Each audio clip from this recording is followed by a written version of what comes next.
Since we are doing spring and summer recipes, I am wearing the lavender. I'm here for spring. You guys know I love the heat. Bring on spring and summer because that is my weather. That is where I thrive. When I think spring and summer, I think lettuce wraps. To me, this is just such a great summer or spring dish, a dish that still is nice and hearty, but it's a little bit on the lighter side, and I love that. So we need to prep a few things to get it going. I've got a few peppers here. We're just gonna use a little bit off of each one and just cut them into small pieces.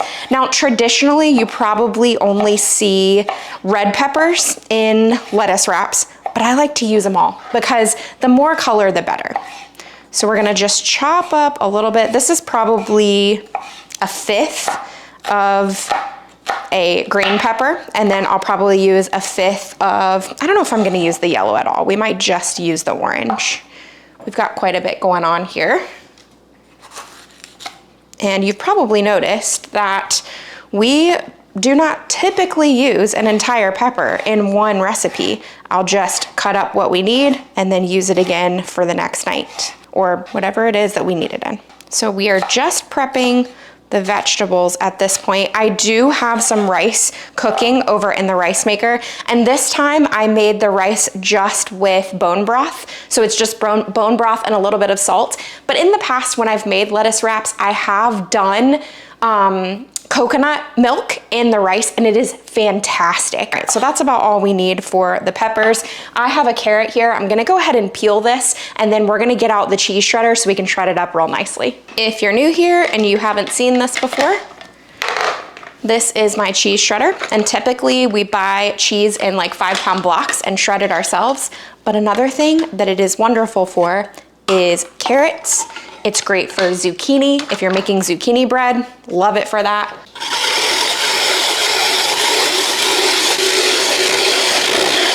So the vegetables are pretty much prepped. I still need to break apart the lettuce and we need to wash it off, but I want to make the sauce that is gonna cook with the ground beef. So let's get started on that. I need some maple syrup. We're gonna be using a 4th cup of maple syrup. If you don't have that, it is okay. You can use brown sugar instead. Also, we are using this no soy soy sauce, about a 4th cup of this as well. If you are using coconut aminos, I would cut back on the maple syrup because coconut aminos is a little sweeter than soy sauce. And I thought I had an unopened soy sauce, and we did not. So we're a little less than a 4th cup. I think it'll be okay. We love to use this sweet chili sauce whenever we get an opportunity, especially with flavors like this. Let me shake it.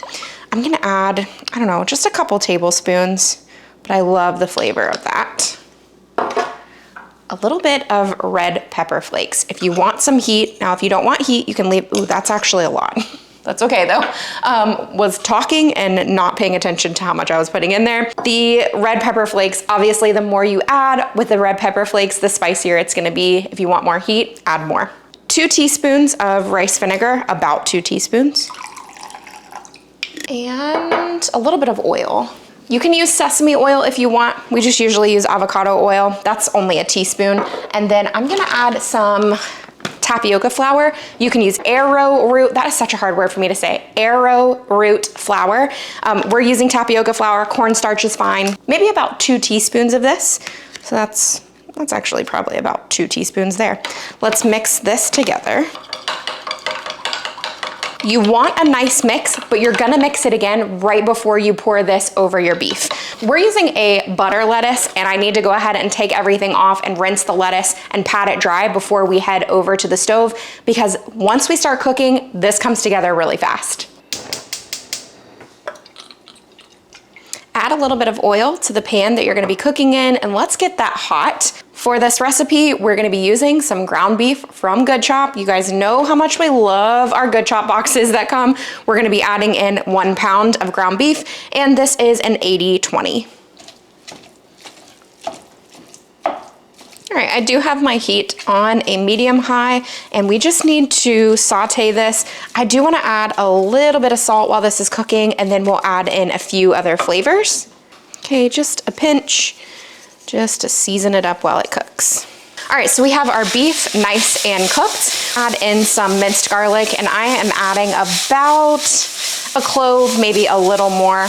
And then you guys know we have to add our favorite minced ginger. This is so easy to have. Just keep it in your refrigerator and it'll last you for a good long time. It lasts for months and you don't have to worry about grating your own ginger. Just makes it really nice and convenient. I like to add at least a tablespoon because we love those flavors. All right, let's just incorporate that. Let it really come together. All those flavors, that ginger and the garlic start to become really fragrant. So we have added in the garlic, we've added in the ginger, we've added in the carrot and the peppers, but the beef is pretty much cooked at this point. We just want to saute up those vegetables. You don't want them to get, at least we don't want them to get completely soft whenever I make these. I feel like it's good if they have a little bit of crunch to them. So I typically like to let them not cook for too long, just a few minutes. But if you put them in there before the sauce that you made, it just helps them to get a little bit of color. Love doing this. Okay, so just let that saute for about a minute and then we will add in the sauce. I am taking some of these bunching onions off of my garden and adding those in. You can just use these for garnish too, if you want. I am gonna save a little bit for garnish. Okay, I think this is a good amount of saute. It's been a couple of minutes now.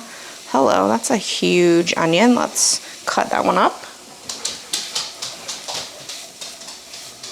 This smells amazing. You've got that garlic and ginger that just have the best smell. Remix the sauce and go ahead and pour that in. Just mix everything together. The sauce is gonna thicken up because it's got that arrowroot in it, or ours was tapioca flour. We're going to just let it thicken up a bit. And I'm actually on a medium still, so let this work for a few minutes and then we'll end up serving it.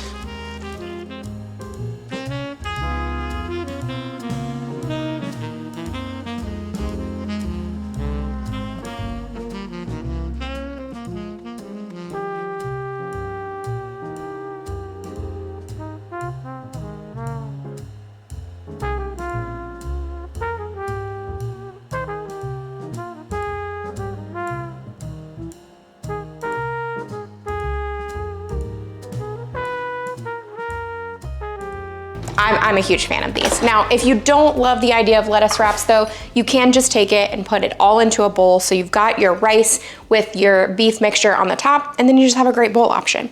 So we like to put rice in ours. I don't know if that's traditional, but that makes, it bulks it up a little bit. Now, you have to be ready to get messy when you eat these. You guys, this is so good. Even without the right amount of soy sauce, adding in that chili sauce makes these really, really good. You could definitely add in more red pepper flakes or even sriracha if you want a little bit more heat to yours. It's a light option, but it's a hearty option. Really great for spring and summer. We get so excited when we get our Good Chop boxes in the mail. Their ribeyes, they are so delicious. I'm talking melt in your mouth steaks. They have over 70 things that you can choose from. You've got USDA Prime filet mignon, wild caught salmon, free range and organic chicken breast, chicken wings, pork tenderloin, thick cut bacon. That's just a few. We actually made the halibut the other night and it was so good, you guys. We just seared it in our cast iron skillet with a little bit of seasoning and it was so good. I do love the fact that all of their products are sourced directly from the US, so you're supporting local farmers right here in the United States when you order from Good Chop. I've said it before and I'll say it again. Our favorite thing about Good Chop is that there are no fillers. I don't have to worry about artificial ingredients, no antibiotics, no hormones, nothing like that, only the good stuff. And honestly, there is no risk in trying Good Chop because there is a 100% money back guarantee. If you would like to try Good Chop for yourself, head to goodchop.com/YouTube and use the codes BYRDS120, or you can click the link that I have in my description box below and you're gonna get $120 off across your first 4 boxes. Tonight we're having this really, really easy dinner. It is a chicken with this creamy dill sauce over the top. Super easy to make. It can all be made in pretty much one pan. Now I'm gonna be doing some potatoes and stuff on the side, also some asparagus that we just quickly saute, but everything as far as the chicken recipe goes, it's just in a one pan and it's only a few ingredients. So easy to make and so delicious. I've been prepping some of my stuff. I already took the 2 large chicken breasts that I have. I cut them in half this way and then I cut them into strips. For seasoning, I'm going really simple. We're gonna add some salt and some pepper. Okay, before I head over to the stovetop, I'm just finishing measuring out all of my ingredients. So we've got our chicken here. I've already taken some dill off of our garden and went ahead and got that all prepped and ready. You need about 3 tablespoons or so. I'm gonna take a cup of bone broth. This is chicken bone broth. And just measure that out. I'm using a light cream, but you could use heavy cream if you want. We just need about 2 tablespoons. And about 2 tablespoons of butter. Okay, that's it for this part of the recipe. Chicken, dill, broth, butter, cream. Oh, obviously you can add whatever you want to this. So if you want to add extra things, you can add mushrooms, you can add onions, you can add whatever, anything you want to add. Now I just got the idea as I was getting the butter out of the fridge to change this up just a little bit. And rather than saute the asparagus separately, I'm actually gonna add it to the sauce that we're making. So it's all gonna be a part of the same thing. My other cutting board is dirty, so I wasn't thinking that one through because I didn't think that I was gonna do this. I would have washed it ahead of time. So we're gonna cut this into like 1-inch pieces or so. And let me tell you, the reason I'm doing this is because we did this in a recipe recently and it was so delicious to add the asparagus this way. I'm gonna take all of this over to the stove where everything else is gonna happen. My pan is getting hot. I'm gonna add a little bit of oil here. We're gonna use that for sauteing the chicken. I may do this in batches. We'll look and see. And you just wanna saute about 2 to 3 minutes each side. And I am putting this seasoning side down so that I can season the side that I didn't add anything to.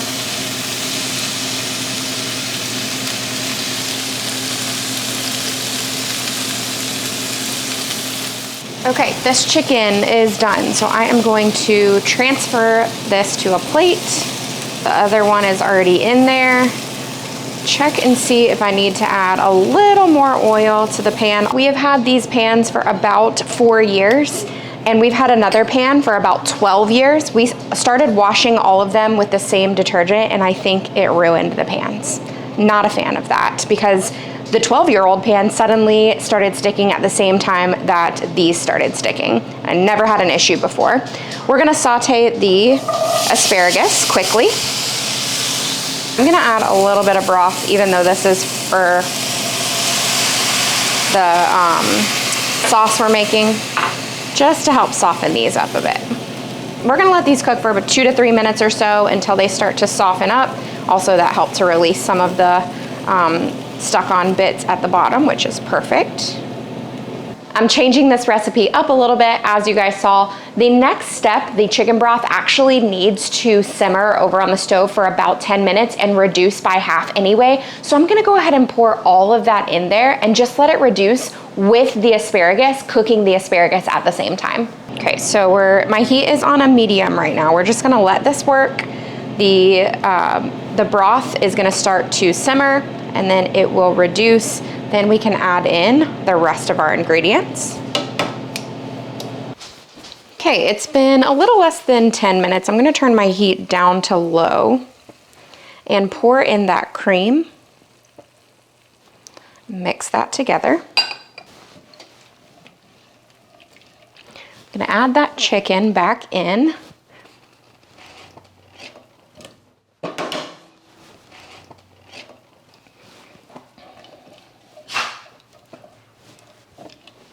Just let this come back up to temperature. I also want to add in our butter, and I just think 2 tablespoons is too much, so I'm going to add in 1 tablespoon. And let's start to add in that dill.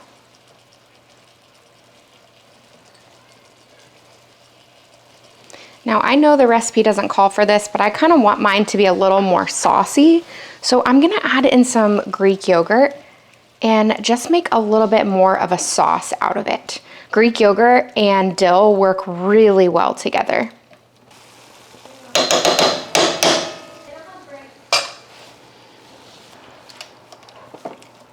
Now, ideally, I would have had the Greek yogurt idea before putting the chicken in and kind of mixing together that sauce really well, but I think it'll be fine.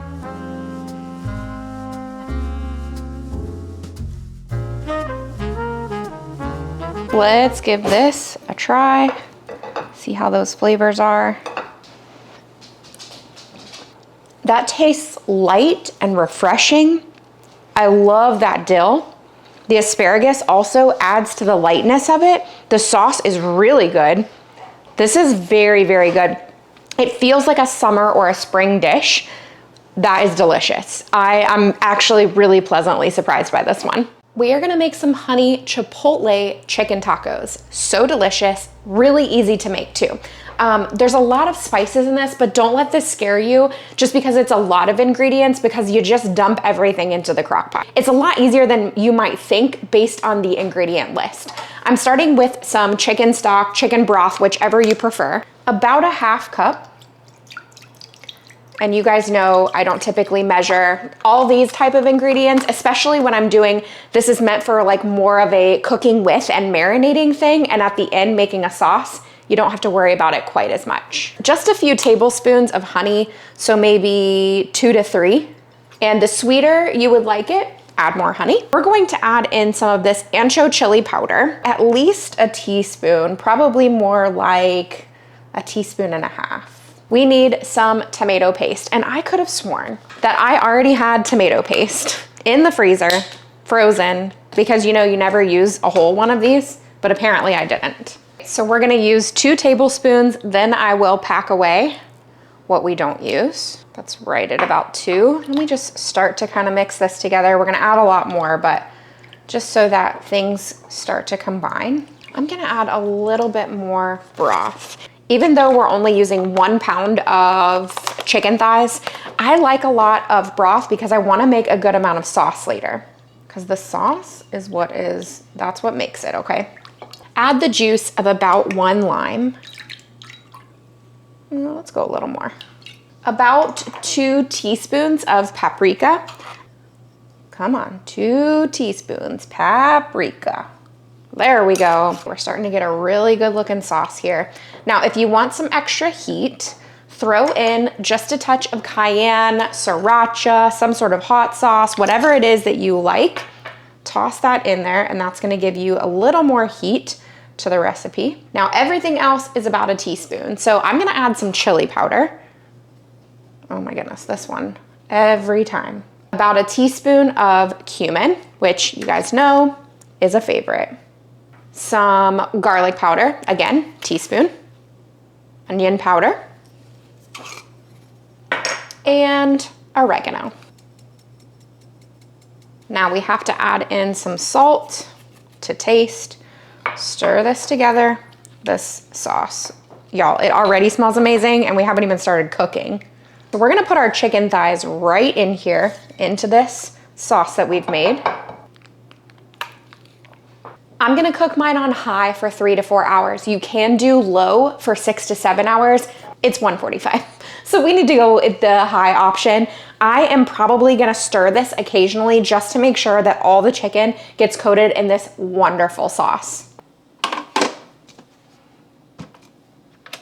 All right, I've started some rice in our rice maker just to go along with this tonight. I'm ready to take the chicken out of the crock pot so that we can shred that, and then we are going to simmer. We're going to thicken up the sauce, so let's take that out. We'll shred this with I probably don't even need 2 forks, look. Yep, that's it, that's all you gotta do. Carefully try and pour the sauce into this pot. I've got some tapioca flour here. Let's add some to a little bowl. and pull some of this out and add it as well. That was a tablespoon, by the way. Now, once this is fully combined, add it back into the sauce. That's gonna help to thicken it up. So we do need to bring this up to a simmer. We're just gonna let this thicken up for a couple of minutes. Then I'm gonna prep everything that we need for the tacos. We will mix this in with the meat that we've already got cooked.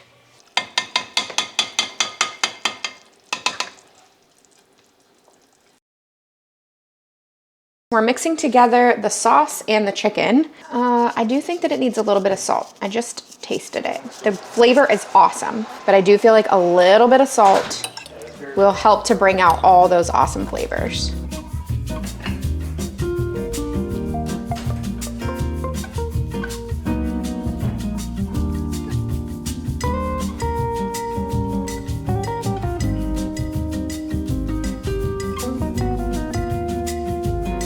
Y'all know these look delicious. I'm gonna give it a little taste real quick and then sit down and eat. Ever so slightly sweet, very smoky. I love that smoky flavor. That one is really good. Y'all, this was so easy to make. I mean, you guys saw, I just threw everything into the crock pot. Then we made a little bit of sauce. I do think that I'm glad I made some more sauce. Drizzling it over the rice, yeah. That's a good idea. We topped with a little bit of Greek yogurt, some cilantro, cotija cheese, and some avocado. So good. Our verse today comes from Psalms 32:1.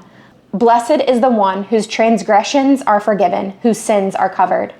I hope you enjoyed today's video. If you're new here, subscribe and stick around. You're gonna get a ton more content just like this that you are going to love. I know it. Check out the video that I have listed above if you need more inspiration in the kitchen. Have a great week.